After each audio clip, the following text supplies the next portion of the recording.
وصحبه أجمعين.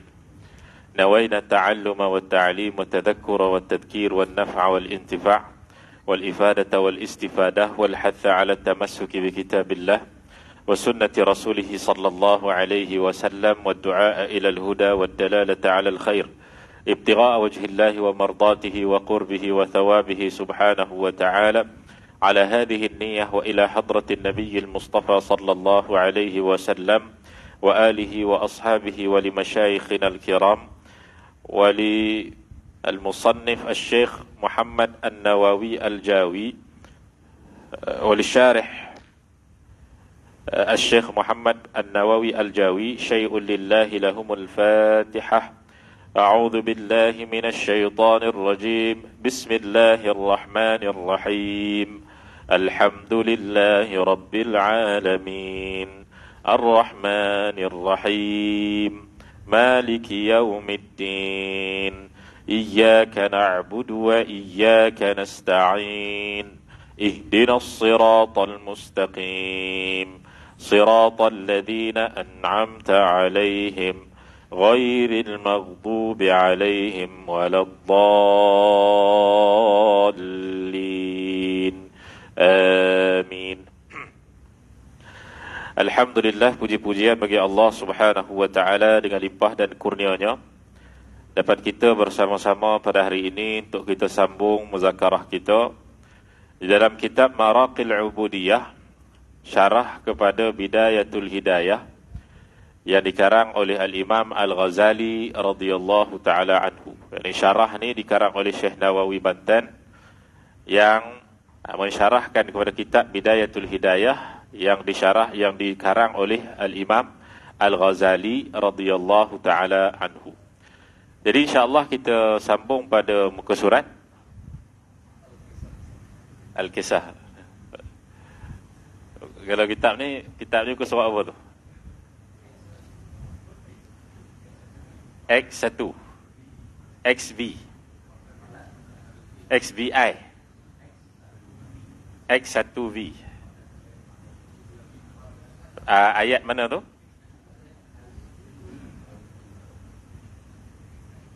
Hal itu disebabkan. Baik.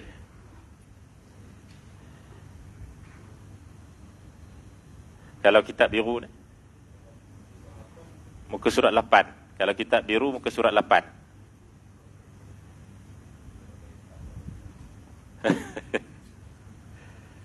Baik. Kalau kitab kuning 18 kan, XIV ni 14 XIV ya. Baik. Bismillahirrahmanirrahim. Qala al-musannif rahimahullahu ta'ala wa nafa'ana bihi wa bi'ulumihi fid darain amin ya rabbal alamin. Hal itu disebabkan, hal apa ni? Kita tengok muka surat sebelumnya, kita baca sikit.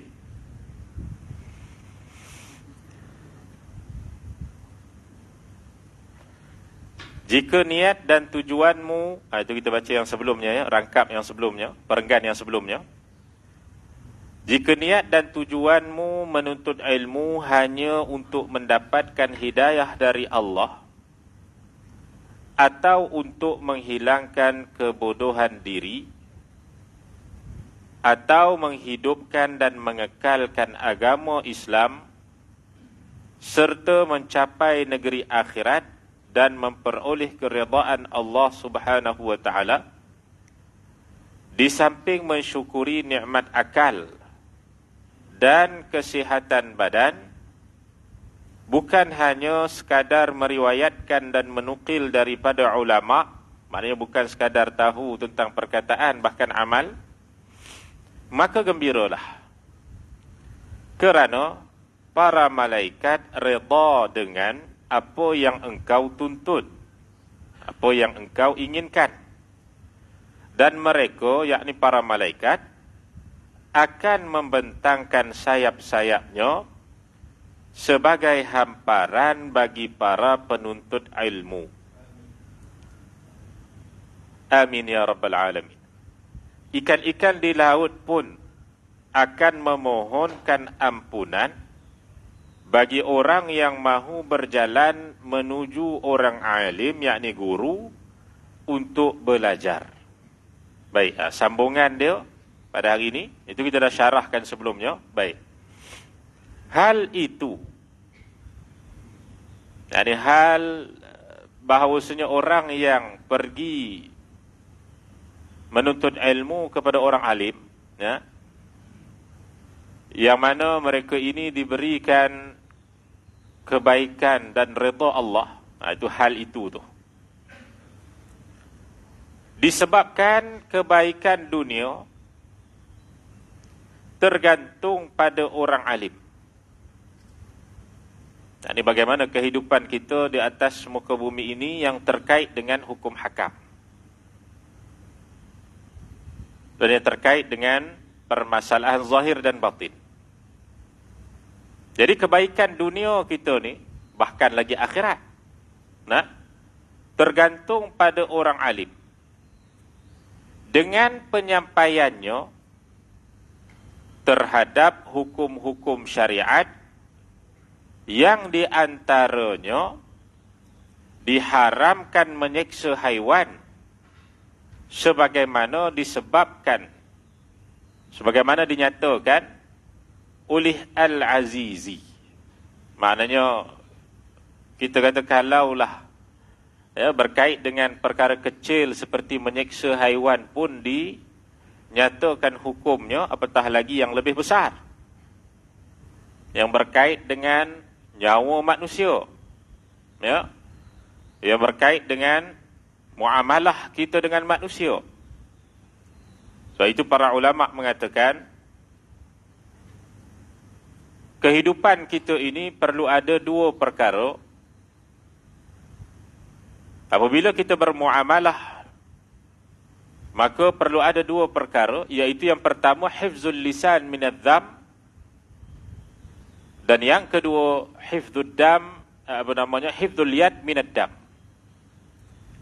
iaitu menjaga tutur kata kita daripada mencela, menjaga perkataan kita, kalam kita daripada mencela seseorang, dan menjaga tangan kita daripada menumpahkan darah. Menjaga tangan kita ataupun tubuh kita daripada menumpahkan darah seseorang.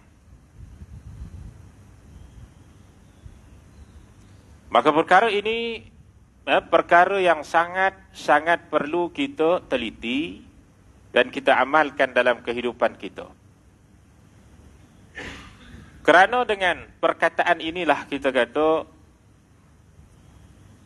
itu menjadi sebab terjadinya kebanyakan pergaduhan, perbalahan dan sebagainya. Yang mana apabila tutur katanya tidak dijaga daripada mencela seseorang, maka kalau kita ngaji dalam kitab tasawuf, antaranya dalam kitab Penawar Bagi Hati yang dikarang oleh Syekh Abdul Qadir Al-Mandili, menerangkan bahawasanya keburukan perkataan itu lebih teruk akibatnya daripada pisau yang terhiris pada tangan kita, yang mana pisau yang terhiris itu pada satu masa nanti dia akan sembuh, tetapi dengan perkataan yang telah menghiris hati, terkadang kalau kita telah minta maaf sekalipun, ia tetap bertempat di dalam hati seseorang. Lepas tu kadang-kadang tu dalam hati dia tetap juga ada rasa macam kita kata tak berapa suka dengan seorang, walaupun mungkin dia telah minta maaf kepada kita dan sebagainya. Ya. Bahkan pada hari ini kita kata bukan sekadar perkataan itu diungkapkan di hadapan. Boleh jadi ia berkait dengan fitnah ataupun berkait dengan ghibah, macam orang kita kata cakap belakang. Tapi kalau kita tengok betul-betul makna ghibah itu, iaitu mengumpat itu, dia bukan sekadar cakap belakang, cakap depan pun dikira mengumpat. Ya, termasuk sekali. Kerana disebutkan dalam hadis Nabi sallallahu alaihi wa ala alihi wa ashabihi wa baraka wasallam berkaitan dengan ghibah, iaitu mengumpat. Kata Nabi SAW, al-ghibatu, ghibah itu zikruka akhaka bima yakrah. Ghibah itu iaitu engkau menyebutkan tentang saudara engkau dengan perkara yang kalau dia dengar, dia tak suka. Ya. Mengumpat itu ialah engkau berkata tentang saudara engkau, kalau dia dengar perkataan yang kita kata tu, sudah pasti dia tak suka. Maka itu ghibah ataupun mengumpat. Walaupun di depan. Ya. Walaupun kita depan dia, walaupun dia berada zahir pada kita, walaupun yang diungkapkan itu kita kata berhadapan dengan kita dan juga orang lain. Ya. Kalau diungkapkan kepada orang lain tu, itu bukan atas dasar nasihat. Melainkan kalau dia datang jumpa kita, dia nasihat kita, itu lain cerita. Nah, itu boleh jadi mengumpat juga. Kadang-kadang nasihat tu pun kita panggil mengumpat, tapi itu mengumpat yang dibenarkan sebagaimana disebutkan oleh Imam Nawawi. Kita report polis. Kita kata, ini pencuri ni ada masuk rumah ni, ada CCTV ni. Kalau ikut kepada takrifan mengumpat secara umum, dikira kita mengumpat. Sebab apa? Kalau pencuri itu tahu kita beritahu pada polis, dia pun tak suka. Ini perkataan yang kalau seorang tu dengar, sudah pasti tak suka. Tapi itu mengumpat yang dibenarkan. Itu tak apa.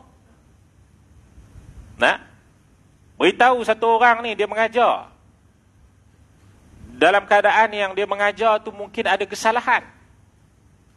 Mungkin terkeluar daripada akidah Ahlussunnah wal Jamaah. Mungkin dia ajar, kita kata, fahaman Syiah ke, fahaman Wahabi ke, ikutlah apa pun. Nah, dia kata tahlil bid'ah ke, maulid bid'ah ke, dia tak buat tahlil ke, dia kata. Dia kata sahabat Nabi tak buat apa kita nak buat. Kadang-kadang dia guna ayat macam tu. Nah, maka kita pun beritahu pada Jabatan Mufti Negeri Sembilan. Beritahu pada Jabatan Mufti itu dikira mengumpat. Nah, tapi mengumpat yang dibenarkan. Itu dia. Nah, ada maknanya apa? Kita kata secara umum mengumpat tu haram. Tetapi ada dia punya istisna dia punya pengecualian dia ada. Baik. Maka tuan-tuan yang dimuliakan Allah, apatah lagi zaman sekarang ni kita kata lisan itu diterjemahkan dengan tulisan. Ya, seperti di Facebook, Instagram ke mana-mana lah kan.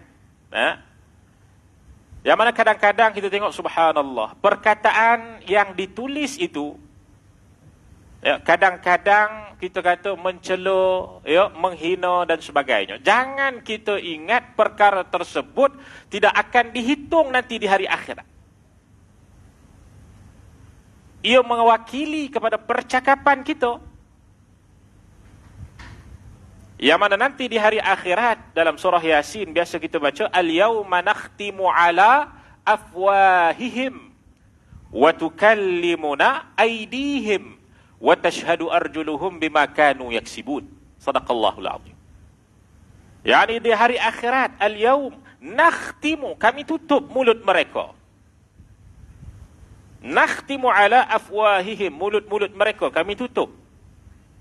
Kerana para ulama mengatakan sifat lidah ni dia boleh menipu. Maka di dunia boleh kalau dia nak menipu, dia gunakan lidah. Tapi di akhirat seolah-olah Allah nak isyaratkan di akhirat nanti, lidah yang banyak menipu di dunia ini tidak akan dapat untuk bercakap.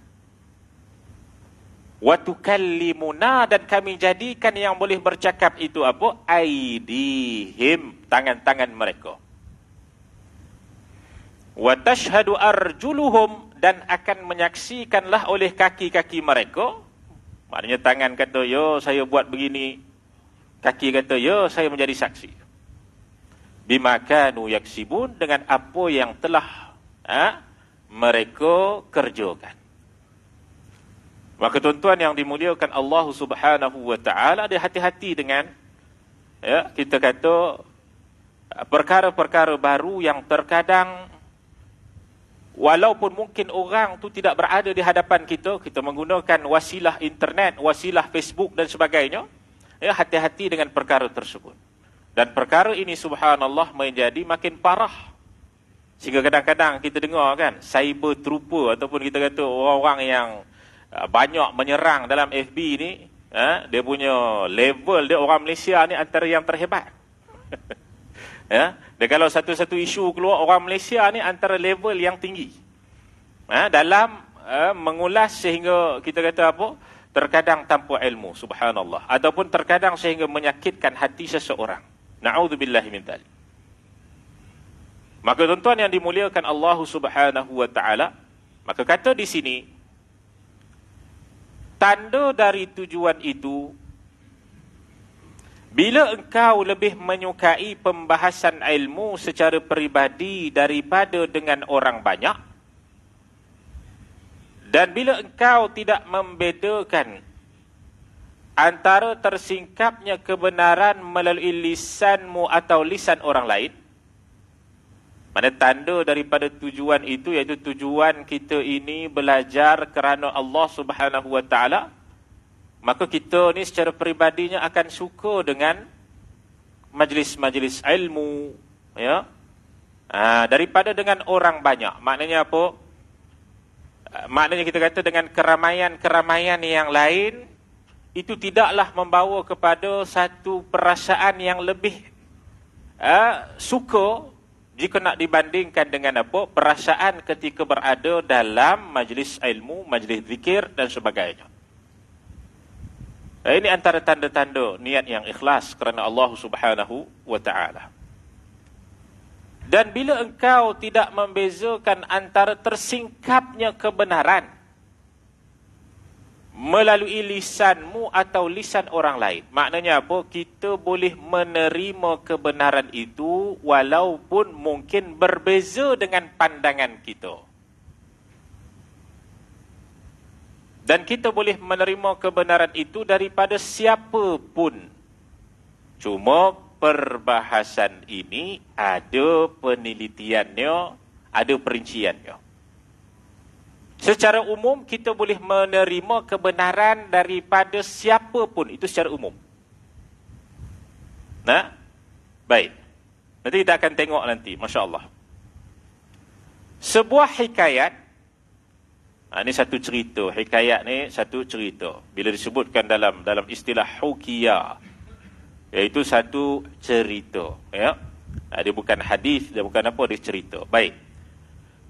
Suatu ketika Al-Allamah Man'usi Al-Maghribi, satu orang ulama besar di Maghrib, menghadapi kerumitan dalam pelajarannya. Sedang majlisnya telah dihadiri oleh imam-imam dari mazhab yang 4. Oh, tu dia. Ulama-ulama 4 mazhab hadir kelas dia, pengajian dia. Baik. Ia menyanggah perkataan Imam Asy-Syafi'i yang mengatakan apabila syarat masuk dalam syarat, maka tidaklah menimbulkan hukum kecuali dengan mendahulukan yang diakhirkan. Faham? Nanti kita bahas ni. Ini kalau cerita ni payah nak faham. Dia kena bagi contoh, kita tengok contoh dia. Baik. Misalnya, jika engkau bicara ketika engkau masuk rumah, kita beritahu pada isteri, satu orang suami dia beritahu pada isteri, jika engkau bicara ketika engkau masuk rumah, maka engkau tertalak. Jika engkau kata, ada seorang suami kata kepada isteri dia, kalau engkau masuk rumah, maka engkau tertalak. Menurutnya, menurut Al-Imam Asy-Syafi'i, tidaklah jatuh talak kecuali bila ia masuk. Ini kaedah Imam Syafi'i.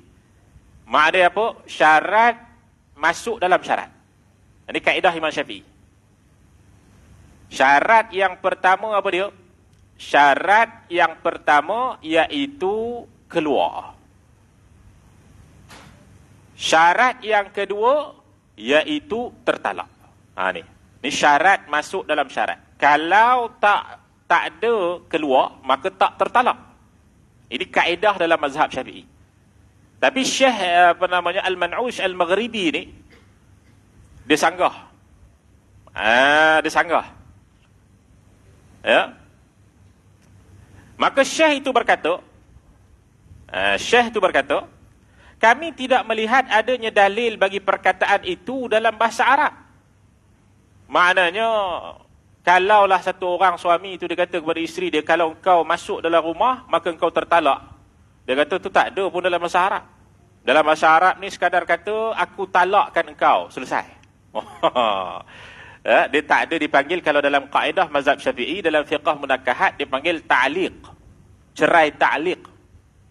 Iaitu menggantungkan sesuatu kepada sesuatu.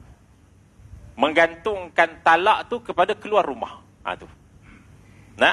Baik, ini boleh faham lah. Jadi kita buka kitab fiqh munakahat lah secara jauh lagi perbahasan dia. Baik. Syekh ni kata tak ada dalil ni bagi dalam bahasa Arab, tak ada. Hamdan, ini satu orang ulama. Yang masya-Allah, satu orang ulama yang alim dalam 4 mazhab. Tapi masa tu dia masih kecil lagi. Dia kata, Hamdan yang ketika itu masih anak-anak berkata, apa yang dikatakan oleh Imam Asy-Syafi'i adalah benar. Maknanya apa? Kalau Imam Syafi'i kata syarat masuk dalam syarat itu sebenarnya benar.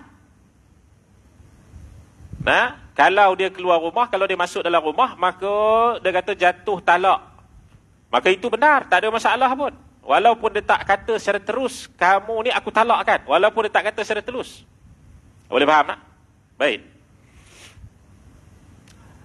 Maka orang-orang di sekitarnya melarang Syekh Hamdan ni.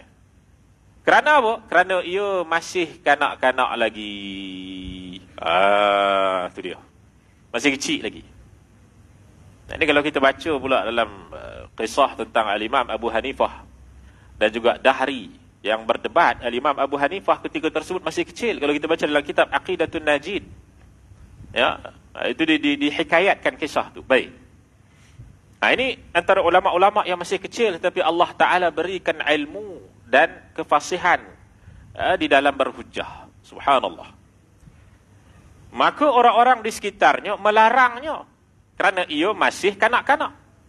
Maka Asy-Syekh berkata, Syekh Man'ush ni berkata, biarkan dia, kerana tidak ada permusuhan antara kami dengan kebenaran, meskipun berasal daripada anak kecil. Maknanya walaupun anak kecil yang sanggah, kalau benda tu betul, maka kita terima. Ini tanda ikhlas ni. Tanda ikhlas ilmu dia, subhanallah. Baik. Termasuk kekhususan kami adalah menerima kebenaran, kata Syekh. Walaupun ia kebenaran tu berasal daripada anak kecil. Dan anak kecil boleh menyanggah orang dewasa dalam hal kebenaran. Maknanya dengan adabnya dan sebagainya. Baik. Tuan-tuan yang dimuliakan Allah Subhanahu wa taala, perbahasan ni maknanya kita kata disebutkan tentang unzur maqal wala tanzur man qal. Kita lihat ataupun kita terima apa yang dikatakan, jangan lihat kepada siapa yang berkata. Ya. Kita terima apa yang dikatakan, kita lihat apa yang dikatakan, jangan lihat siapa yang berkata, walaupun yang berkata itu daripada anak kecil sekalipun. Ini secara umum betul. Secara umum betul. Tapi ada perincian dia. Kata al-Imam Ibn Sirin radhiyallahu taala anhu, yaitu dikatakan bahawasanya al-ilmu dinun. Kata Imam Ibn Sirin, al-ilmu dinun. Fanzur amman ta'khuduna dinakum. Ilmu itu adalah bahagian daripada agama kita sendiri. Maka lihatlah daripada siapa kamu ambil agama itu. Makna di sini apa dia? Makna unzur maqal wala tanzur man qal. Lihatlah kepada apa yang disebutkan, jangan lihat kepada siapa yang sebutkan. Itu kalau kita ni alim ulama, kita boleh tengok sahaja ataupun kita boleh terima sahaja siapa yang kata. Tapi kalau kita ni bukan alim ulama, kata Ibn Sirin, agama, ilmu itu adalah agama. Maka lihat daripada siapa kamu ambil ilmu tersebut. Maknanya apa dia? Kalau kita ni bukan ulama, jangan kita memandai-mandai pergi ambil sahaja kalam semua orang. Boleh faham kat sini? Sebab apa? Kita tak ada neraca untuk menyukat bahawa ilmu tu betul ke salah. Nah, kita tak tahu. Kita dengar daripada perkataan bahawa jangan kita lihat siapa yang kata. Kita tengok apa yang dia kata. Kita kata begitu kan? Lalu kita pun ambil sahaja semua perkataan manusia. Maka kata para ulama, yang dikatakan jangan lihat kepada yang berkata, lihat kepada apa yang dikatakan, itu khusus bagi para ulama. Kerana mereka ada neraca untuk tahu ni betul ke salah. Tapi kalau bukan para ulama, kalau masyarakat awam, maka dia kena tengok daripada siapa dia ambil ilmu tersebut. Dia tak boleh senang-senang nak pergi ambil sana, ambil sini. Dengar orang ni, orang ni dia belajar sini, kita pun ambil. Dengar orang ni, dia ada PhD, kita pun ambil. Dengar orang ni dia ada master, kita pun pergi ambil. Kacau tu. Akhir sekali apa? Kita sendiri pun tak tahu. Mana nak menentukan? Sekali dia tengok, ulama ni nampak serban besar, dia pun pergi ambil, tengok Syiah. Dia pun kata, jangan kita tengok siapa yang kata, tengok apa yang dikata. Tengok apa yang dikata. Kita ni siapa untuk tengok apa yang dikata? Sebab kita sendiri pun tak tahu apa yang dia kata tu benar ke salah. Ni kena faham kat sini ni. Maka tuan-tuan yang dimulai, tapi kalau sekadar nasihat umum, itu tak apalah. Nasihat umum, suruh apa namanya, kita kata jadi orang yang akhlak yang baik dan sebagainya, itu kita ambil. Tetapi kalau berkait dengan hukum hakam, berkait dengan akidah, maka lihat kepada siapa kita ambil ilmu tersebut. Adakah orang tu dia ada tauliah Jabatan Mufti Negeri Sembilan? Ini antaranya lah kita punya cara nisbah untuk kita tengok. Secara cepatnya begitulah. Bagaimana orang tersebut pula? Bagaimana pengajian dia? Itu kena tengok pula. Itu dia. Maka tuan-tuan yang dimuliakan Allah Subhanahu Wa Taala, maka perkataan yang mengatakan lihatlah kepada apa yang dikatakan, jangan lihat kepada siapa yang dikatakan, itu hanya tertentu khusus pada ulama. Sebab tu ulama ni dia boleh kata begini. Kita tak melarang siapa-siapa pun nak berkata. Bahkan kalau daripada anak-anak pun kita terima sekiranya itu adalah kebenaran. Kerana dia boleh tahu adakah itu benar ataupun salah. Gitu, baik. Itu dia. Lain halnya, kata Syekh, dengan umat-umat terdahulu.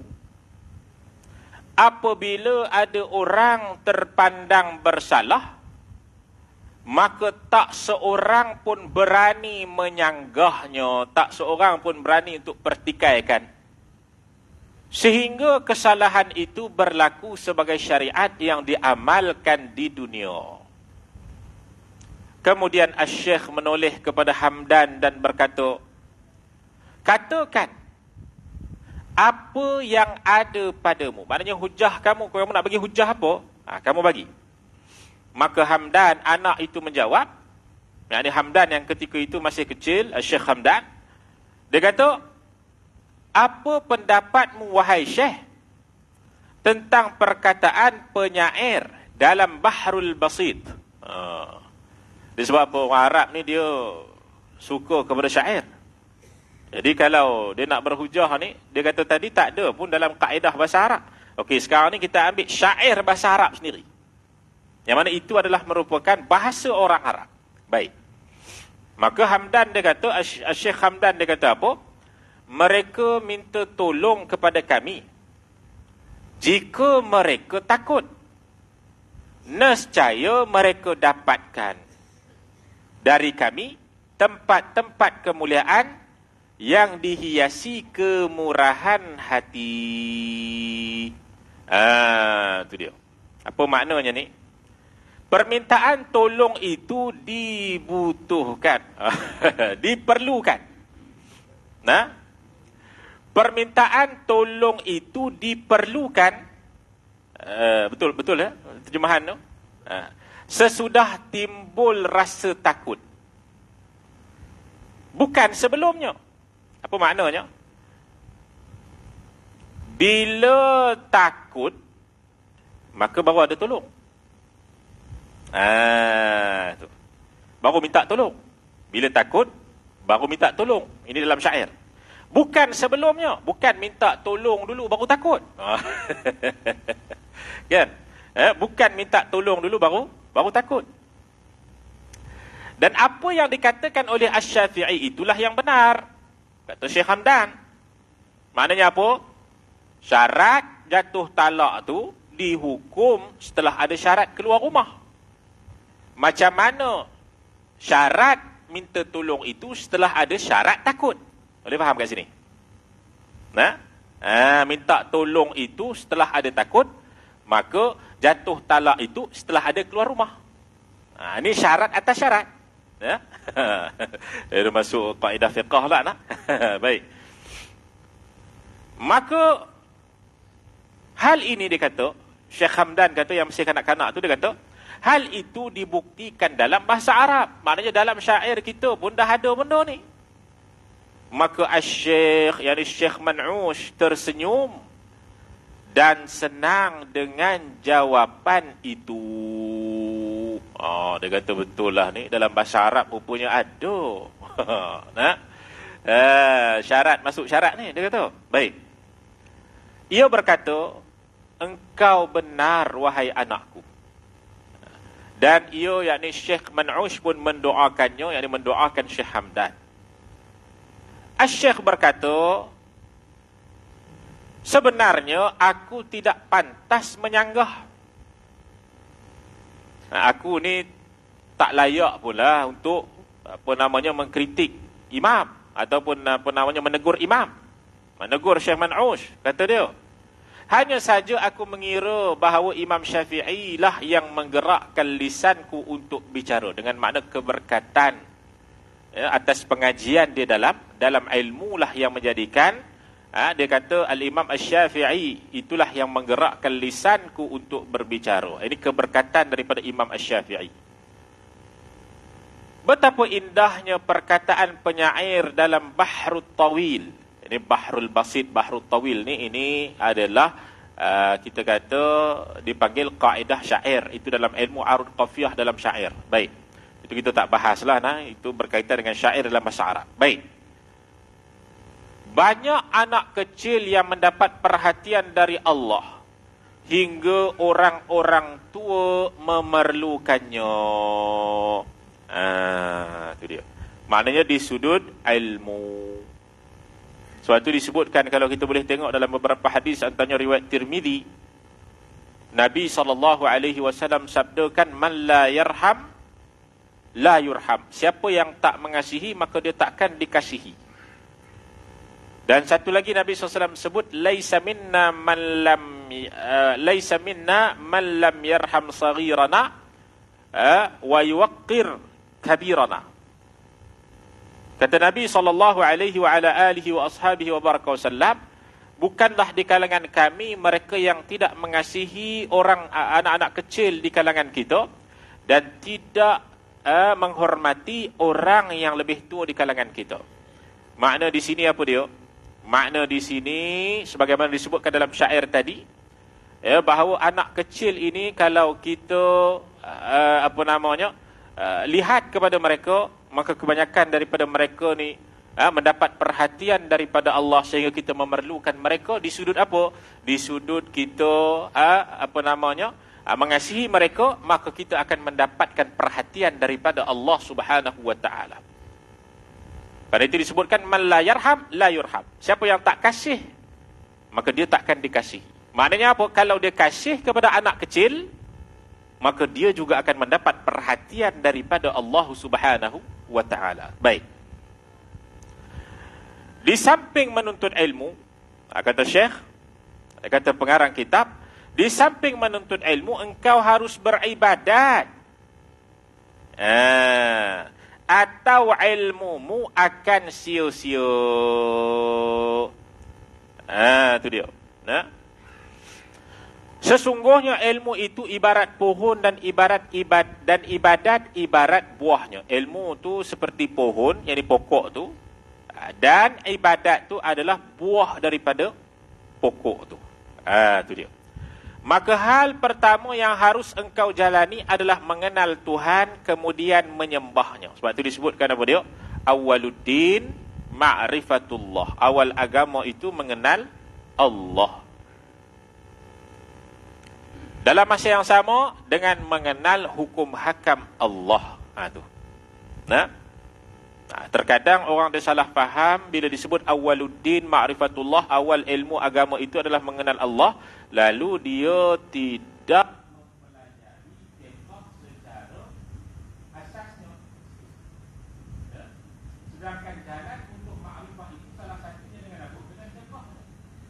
Nanti dari sini tujuh lagi ya.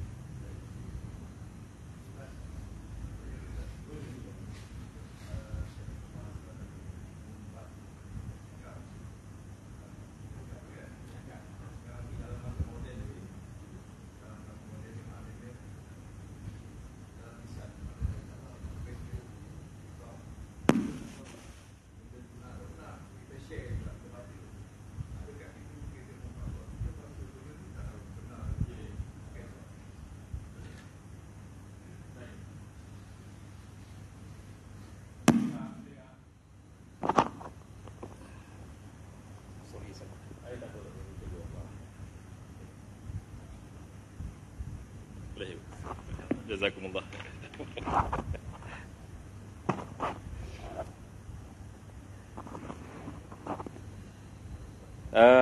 Itu dia. Satu cakap yang tidak baik itu, kita kata bukan sekadar dengan percakapan lisan, tetapi juga dengan pada hari ini diterjemahkan dengan perkataan, antaranya dalam Facebook dan sebagainya. Bahkan perkataan itulah bahasa lisan. Salah satu daripada bahasa lisan. Baik.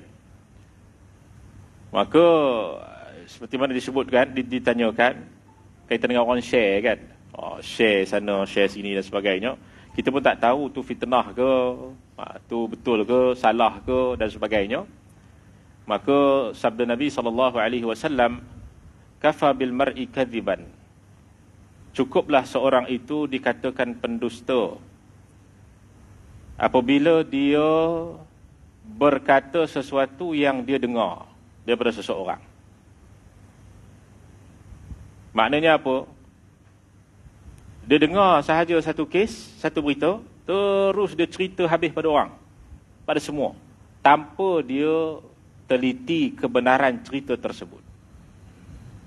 Dan ini kalau di zaman Rasulullah SAW, Nabi sabdakan kafa bil mar'i kadiban, itu iaitu dengan cukuplah seorang itu dianggap pendusta dengan dia menceritakan segala perkara yang dia dengar. Kalau hari ini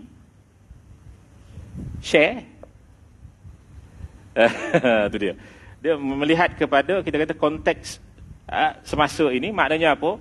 Cukuplah seorang itu dikatakan pendusta kalaulah semua benda yang dia tengok semua dia share habis. Dia kalau kita share satu benda yang memang ada manfaatnya, yang tak membawa kepada fitnah, tak bawa kepada pergaduhan, tak bawa kepada satu, kita kata apa, perkara yang tidak baik. Bahkan kita sangat risau dengan perkara yang berkait dengan teknologi pada hari ini, maklumat ni, yang mana satu orang tu kalau dia nak mengakses apa-apa saja semua boleh.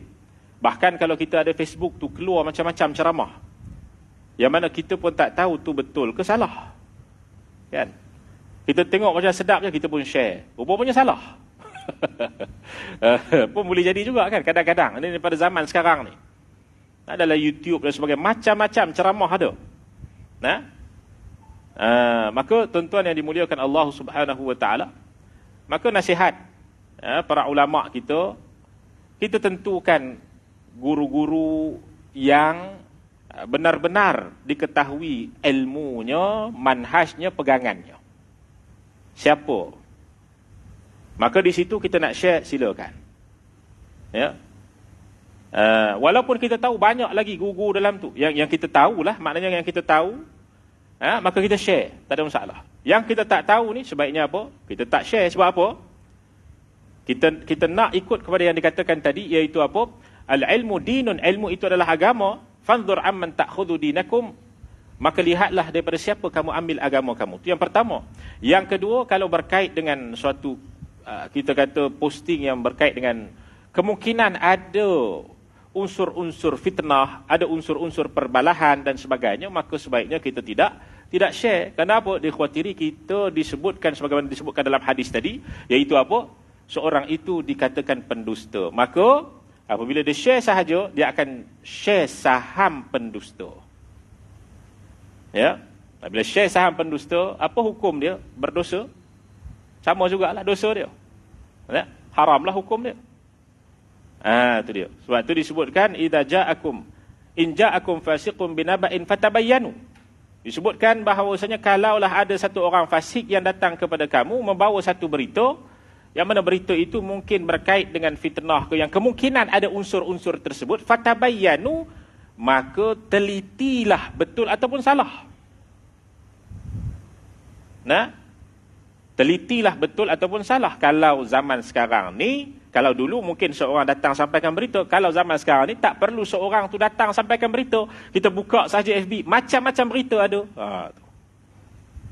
Maka bila datang kepada kamu macam-macam berita ni, fatabayyanu, maka lihatlah, telitilah dulu. Tapi sebaiknya apa? Kita tinggalkan benda-benda yang boleh membawa kepada unsur-unsur fitnah, ghibah dan sebagainya, supaya apa? Tak adalah saham kita nanti di hari akhirat berkaitan dengan perkara tersebut. Tu. Nah, baik. Boleh nak? Baik. Jadi sikit lagi lah tuan-tuan yang dimuliakan Allah Subhanahu Wa Taala. Dia kata apa?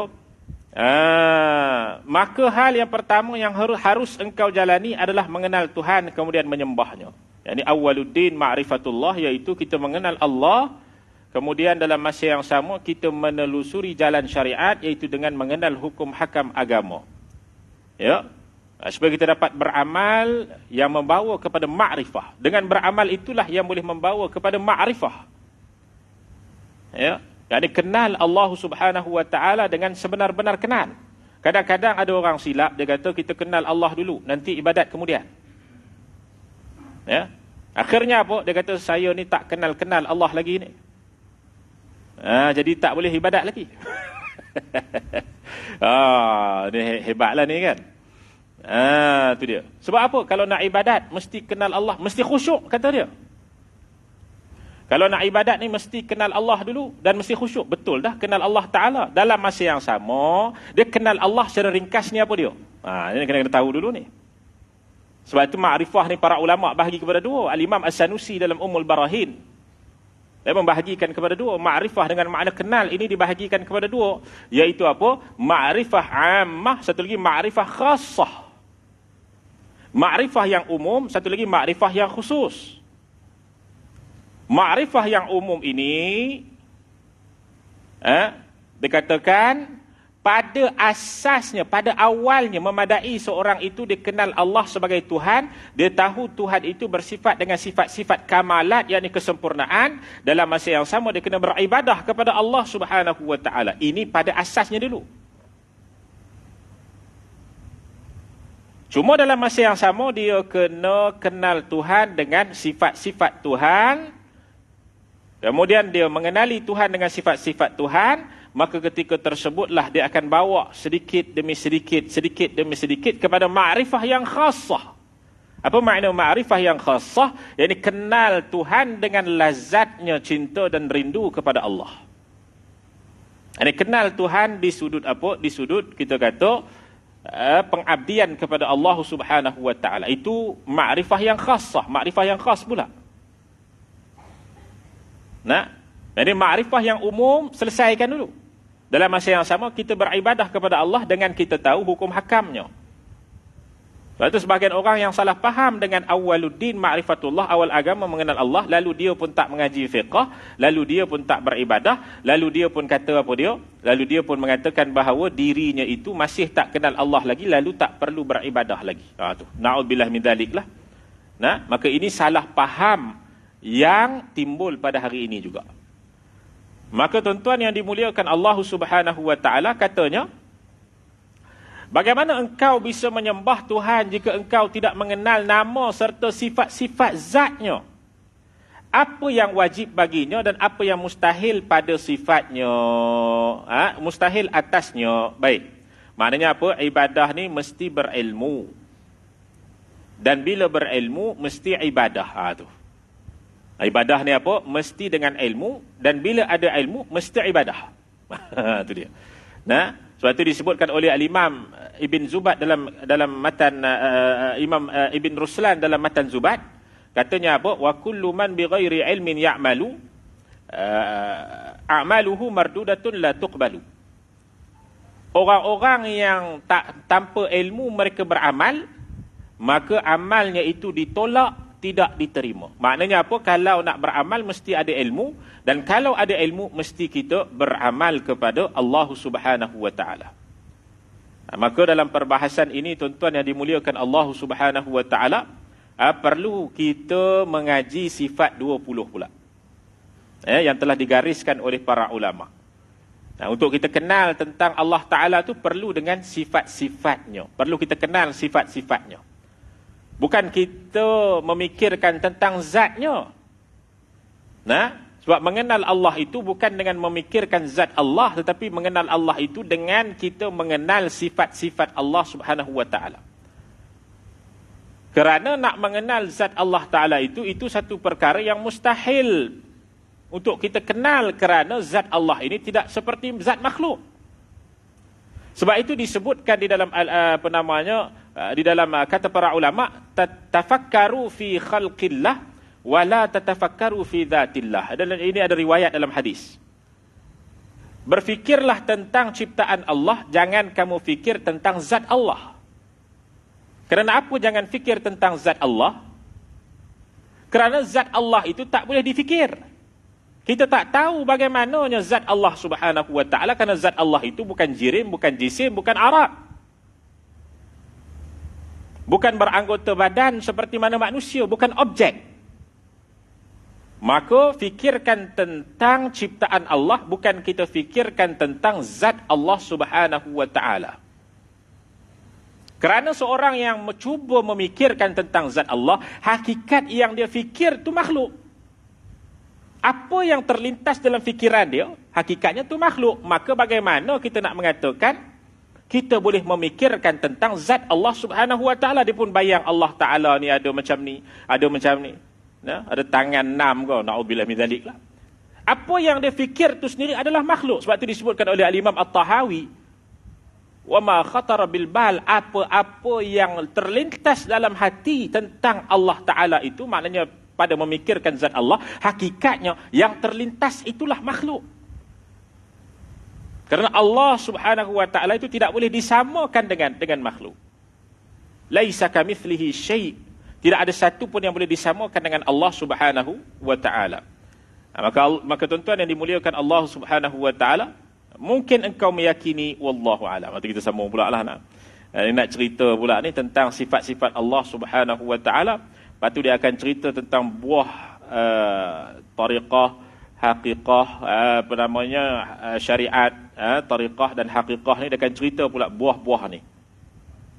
Panjanglah pula nah. Ada cerita tentang ibadah, ubudiyah dengan ubudah. Ini semua nanti dia akan masuk perbahasan yang lebih dalam dalam tasawuf.